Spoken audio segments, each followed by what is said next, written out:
हातिमापुर जाने वाली रोड पर एक पुरानी एसिड फैक्ट्री पड़ा करती थी।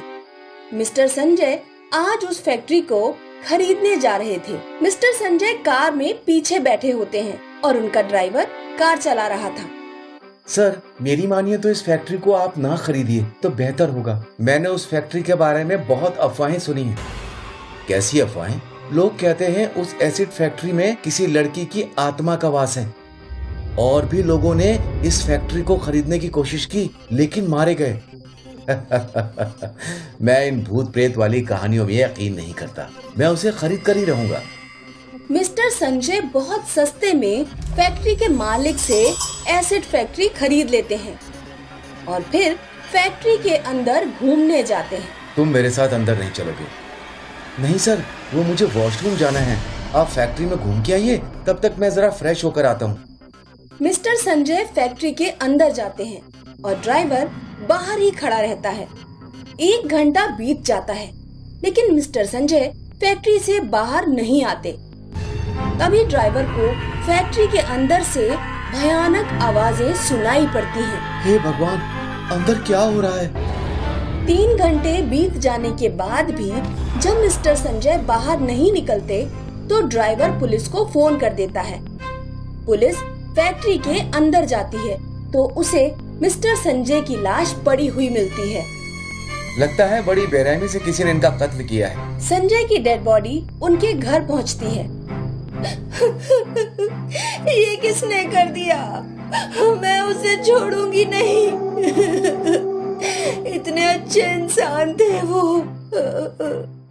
अगले दिन मिस्टर संजय की पत्नी नीलिमा फैक्ट्री के पड़ोस वाले गांव में पहुंचती हैं। गांव में एसिड फैक्ट्री के बारे में कौन जानता है? बूढ़ी अम्मा, वो गांव की सबसे वृद्ध महिला है। वो आपको फैक्ट्री के बारे में बता सकती है। नीलिमा बूढ़ी अम्मा के पास पहुंचती है। 40 साल पहले की बात है। वो एसिड फैक्ट्री तो नाम के लिए थी। उसमें अंदर सारे काले धंधे हुआ करते थे। शराब बनाई जाती थी, जुआ खेला जाता था, सट्टेबाज वहाँ इकट्ठा हुआ करते थे। एक दिन रूपवती नाम की एक नवविवाहिता वहाँ से गुजर रही थी। एक जुआरी की नजर रूपवती पर पड़ गई। जुआरी रूपवती के साथ छेड़खानी करने लगा और उसे खींचकर फैक्ट्री में ले गया। रूपवती ने अपने नाखूनों से उस जुआरी का मुंह नोच लिया। तभी सारे गुंडों ने मिलकर रूपवती की हत्या कर दी। जब रूपवती का पति पहुंचा तो फैक्ट्री के गुंडों ने उसके पति को भी मार दिया। तब से रूपवती की आत्मा उस फैक्ट्री में भटक रही है। रूपवती की आत्मा ने एक एक करके उन सभी गुंडों को मार दिया। अब जो भी आदमी फैक्ट्री के अंदर जाता है वो आत्मा उसे मार देती है। मैं तो आदमी नहीं हूँ, औरत हूँ। मैं फैक्ट्री के अंदर जाऊंगी और फैक्ट्री की शुद्धि करवाऊंगी। बेटी, अब तुम कल जाना। आज रात मेरे घर ही ठहर जाओ। नीलिमा रात में बूढ़ी अम्मा के घर सो जाती है। रात के 2 बजे अचानक नीलिमा की आंख खुलती है। बूढ़ी अम्मा नीलिमा का गला घोटने लगती हैं। फैक्ट्री की शुद्धि कराएगी, बचाओ, कोई बचाओ।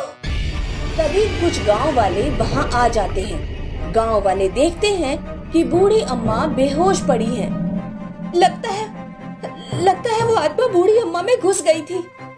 अगले दिन नीलिमा एक पंडित और कुछ पुलिस वालों के साथ फैक्ट्री के अंदर जाती है और हवन कराती है। तभी रूपवती की आत्मा वहाँ प्रकट होती है। उन्होंने मुझे और मेरे पति को मार दिया। मैं माँ बनने वाली थी। मैं किसी को नहीं छोड़ूंगी। तुम्हारे साथ जो भी हुआ है हमें उसका बेहद अफसोस है, लेकिन तुम निर्दोष लोगों को मारना बंद करो। आत्मा नीलिमा में घुस जाती है और पंडित का गला घोटने लगती है। पुलिस वाले किसी तरह नीलिमा को पकड़ कर रखते हैं। पंडित जी मंत्र पढ़ना जारी रखते हैं। और सभी मंत्रों को पढ़कर हवन पूरा कर देते हैं। तभी नीलिमा ठीक हो जाती है। बहुत बहुत शुक्रिया पंडित जी, अब ये फैक्ट्री शुद्ध हो चुकी है। नीलिमा पूरी फैक्ट्री को तोड़वाकर वहाँ पर मिस्टर संजय गुप्ता के नाम से लड़कियों के लिए एक स्कूल बनवाती है। टीमापुर गांव में मीरा अपने पति रोहन के साथ रहती थी। एक दिन काफी रात हो जाने पर भी रोहन घर नहीं लौटा। मीरा बार बार रोहन का फोन ट्राई कर रही थी, लेकिन फोन भी नहीं लग रहा था। मीरा परेशान होकर पड़ोस वाली शांति के घर जाती है। शांति दीदी, मेरे पति अभी तक घर नहीं लौटे हैं, ना ही उनका फोन लग रहा है। क्या तुम्हारे पति मनोहर अस्पताल वाले रोड से लौटते हैं? हाँ, क्या हुआ? जल्दी चलो, मैं भी गाड़ी निकालती हूँ। लेकिन हुआ क्या? अस्पताल वाले उस रोड पर रात में एक आत्मा भटकती है। ऐसा सुनते हैं कि वो आत्मा लोगों का दिल निकाल लेती है। शांति और मीरा कार से राम मनोहर अस्पताल वाले रोड की तरफ निकलते हैं। उधर रोहन के अस्पताल वाले रोड पर कार खराब होती है। ये रोड कितना सुनसान है, किससे हेल्प मांगूं? फोन में बैटरी भी खत्म हो चुकी है। तभी आत्मा रोहन के सामने आती है। तेरी गाड़ी मैंने खराब की है, अब मैं तेरा दिल निकालूंगी। रोहन डर से बेहोश हो जाता है। आत्मा रोहन के सीने में हाथ डालकर रोहन का दिल निकालने ही वाली होती है कि तभी मीरा और शांति कार से वहां पहुंच जाते हैं। शांति चुड़ैल पर गंगा जल छिड़क देती है। आ जा रही हूँ, लेकिन जैसे ही मौका मिलेगा वापस आऊंगी। ऐसा कहकर आत्मा वहां से चली जाती है। मीरा रोहन के मुंह पर पानी के छींटे मारती है। रोहन को होश आ जाता है। तीनों लोग घर पहुंचते हैं। दीदी, वो आत्मा लोगों का दिल क्यों निकालती है? 8 साल पहले की बात है। मनोहर अस्पताल वाले रोड पर एक नवविवाहित जोड़े का एक्सीडेंट हो गया था। लड़की किसी तरह लड़के को अस्पताल लेकर पहुंची। लड़का जिंदा था, लेकिन डॉक्टर्स ने चालाकी कर ली। डॉक्टर्स ने लड़के को मृत घोषित कर दिया और लड़के का दिल निकालकर अंग तस्करों को बेच दिया। लड़की ने अस्पताल वालों पर केस किया, लेकिन केस हार गई। अपने पति को खोने और न्याय न मिल पाने के कारण लड़की ने आत्महत्या कर ली। तब से उसकी आत्मा उस अस्पताल वाले रोड पर भटकती है। वो अस्पताल की 2 डॉक्टर्स को मार चुकी है, 3 अभी बाकी हैं। उन तीनों ने अपने घर पर तांत्रिकों का पहरा लगवा रखा है। अब जो भी उस अस्पताल वाली रोड पर फंस जाता है, आत्मा उसका दिल निकाल लेती है। चलो, बहुत रात हो गई है, अब मैं सोने जा रही हूँ। शांति अपने घर सोने चली जाती है। मीरा और रोहन अपने घर आकर सो जाते हैं। कुछ घंटों बाद मीरा अचानक से उठ जाती है और अजीब अजीब हरकतें करने लगती है।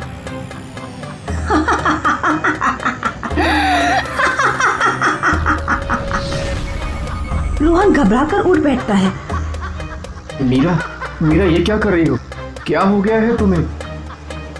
मीरा टेबल पर पड़ा चाकू उठाती है और रोहन पर हमला करने के लिए दौड़ती है। तू उस समय तो मुझसे बच गया, लेकिन अब नहीं बचेगा। रोहन दौड़कर कमरे से बाहर जाता है और मीरा को कमरे में ही बंद कर देता है। मीरा अंदर कमरे में भयानक तरीके से चिल्लाती है। रोहन शांति का दरवाजा खटखटाता है। शांति दरवाजा खोलती है। शांति दीदी, मीरा को अचानक पता नहीं क्या हो गया है, वो मेरे ऊपर हमला कर रही है। लगता है वो अस्पताल वाले रोड की आत्मा मीरा के शरीर में घुस गई है। मैं अभी फोन करके तांत्रिक को बुलाती हूँ। शांति फोन करती है और तांत्रिक को बुलाती है। कुछ देर बाद तांत्रिक आता है और दरवाजा खोलता है। कौन है तू और इन लोगों को क्यों सता रही है? चुप कर बुड्ढे, कुछ नहीं बताऊंगी मैं तुझे। अगर नहीं बताएगी तो मैं तुझे हनुमान चालीसा पढ़कर भस्म कर दूंगा। मैं अल्पना हूँ। उन डॉक्टर्स ने मुझसे मेरे पति को छीन लिया। हम दोनों एक दूसरे से बहुत प्यार करते थे।